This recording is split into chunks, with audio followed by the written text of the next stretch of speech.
The search for answers after a small drone crash-landed right on the White House lawn. Well, tonight a person has come forward saying it is his drone, and Rebecca Cooper is live at the White House tonight with what the Secret Service is saying about this. Rebecca.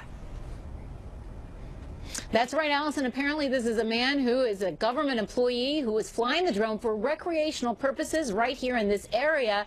The Secret Service insists that based on what they know now, no one inside the White House was ever in any danger. Still, the fact that a drone could so easily fly onto the grounds of the White House is raising serious new questions about security.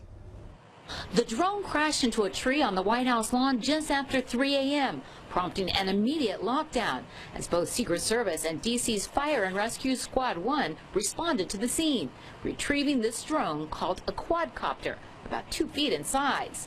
The first concern early this morning as they searched for clues: who did the drone belong to and what was it doing at the White House? Secret Service officials now say that at approximately 9:30 this morning, the owner of the drone contacted them, admitting it was his and claiming it was a purely recreational flight.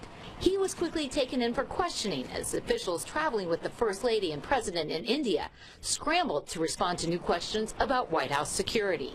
A device that has been recovered by the Secret Service at the White House. The early indications are that it does not pose any sort of ongoing threat right now to anybody at the White House.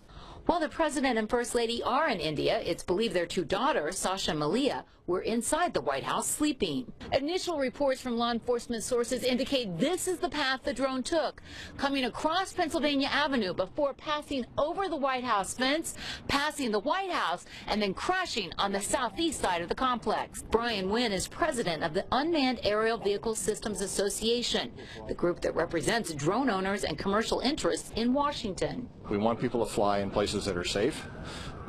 This is not a safe place to fly. Virtually anywhere in Washington is restricted airspace, but this above us right here is prohibited airspace. But already today there is a new push on Capitol Hill for tougher regulations as the FAA works to complete new rules governing drone usage. Change the battery. So it was prohibited airspace, but nothing they could do to stop that drone from coming in. Now the Republican head of the House Transportation Committee, John Mica, says the White House and Secret Service needs to let this be a wake-up call. There could have been explosives attached to this drone. He says they need to get together to push for technology that will allow the government to disable any drone that flies onto prohibited government property. Reporting live from the White House, Rebecca Cooper, ABC 7 News. Thanks, Rebecca.